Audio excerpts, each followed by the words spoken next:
남들보다 두 배로 열심히 사는데 통장 잔고는 늘 제자리. 시간은 없어서 잠을 줄이는데 정작 성과는 안 나는 상태. 이런 경험을 한 번이라도 해본 사람이라면 반드시 이 영상을 끝까지 시청해주세요. 안녕하세요. 백주언니입니다. 전 사업을 하며 이런 생각을 밥 먹듯이 했습니다.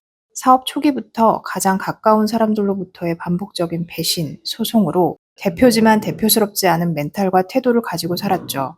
제가 결핍이 많은 사람이라는 걸 알아차린 것도 인정한 것도 얼마 안 됐습니다. 이 책에 끌렸던 이유는 제가 가진 결핍이라는 단어 때문이었습니다. 결핍은 뭔가가 부족한 상태를 의미합니다. 그게 돈이든 시간이든 사람 관계든. 이 책은 말합니다. 결핍이 우리 주의를 사로잡으면 우리가 생각하는 방식은 바뀐다고. 우리가 어떤 것을 깨닫는데, 우리가 여러 대안을 놓고 저울질하는데, 우리가 깊이 고민하다가 마침내 어떤 결정을 내리는데, 그리고 우리가 행동하는 방식에 이 결핍은 영향력을 행사한다고 합니다. 이 책에선 가난한 자와 부자인 자의 사고방식 체계를 비교해 설명하는데, 그동안 제가 해왔던 태도는 영락없이 가난한 자의 방식이었습니다. 결핍은 통제하지 못하면 독이지만 다스릴 수 있다면 최고의 무기가 됩니다. 오늘 그 결핍을 무기로 쓸 수 있는 제 경험적 생각도 함께 얘기해 보겠습니다. 이 책의 저자는 결핍이 우리에게 두 가지 상반된 선물을 준다고 합니다. 첫 번째는 집중 배당금입니다. 여러분 시험 전날이나 마감 직전에 초인적인 집중력이 발휘된 적 있으시죠? 책 속에 앵그리버드 실험을 보면 기회가 적은 사람이 훨씬 더 신중하고 효율적으로 게임을 합니다.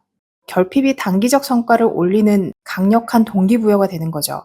하지만 진짜 문제는 두 번째 선물인 터널링에 있습니다. 터널에 들어가면 출구만 보이고 주변은 깜깜하죠.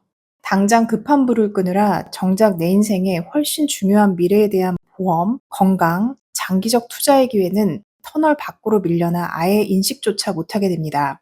더 무서운 건 대역폭 세금이라는 겁니다. 우리 뇌의 인지 능력은 한정되어 있는데 결핍이 이 귀한 자원을 먼저 점령해버립니다. 실험에 따르면 돈 걱정에 시달리는 상태에서 지능 검사를 하면 IQ가 무려 13 내지 14점이나 떨어집니다. 이건 하룻밤을 꼬박 세운 사람이나 경계선 지능 수준으로 일시적 기능 저하가 일어납니다. 우리가 자꾸 실수하고 나쁜 판단을 내리고 자제력을 잃고 충동적인 선택을 하는 건 우리가 원래 무능해서가 아닙니다. 결핍이라는 상황이 우리 뇌에 엄청난 세금을 매기고 있기 때문입니다. 이 책에서 제시하는 유일한 해결책은 느슨함입니다. 이 느슨함은 가난한 자보다 부자인 자가 훨씬 잘 쓴다고 합니다. 이 느슨함이란 자원이 100%꽉 차지 않고 남겨진 여유 공간을 의미합니다.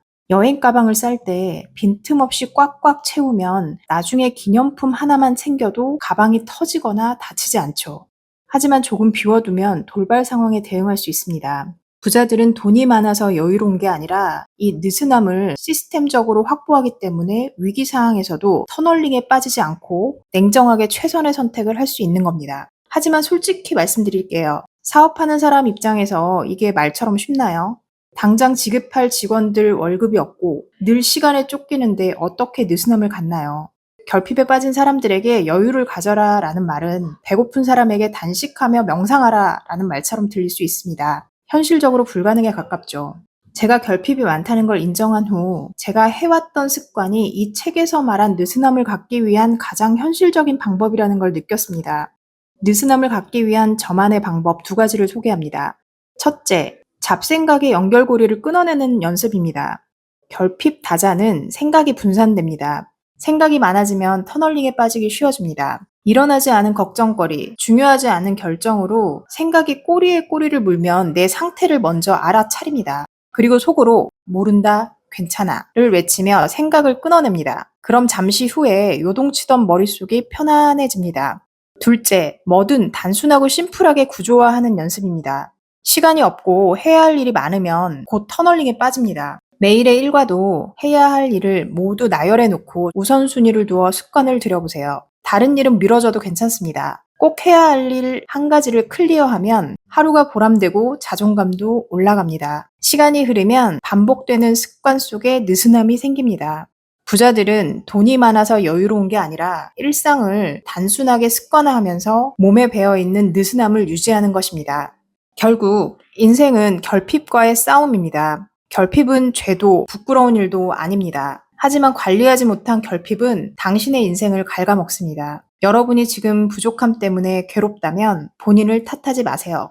여러분은 이미 충분합니다. 오늘 이 영상이 여러분의 터널 속의 작은 빛이 되었길 바랍니다. 구독, 좋아요, 알림 설정을 해주시면 영상 제작에 큰 도움이 됩니다. 감사합니다.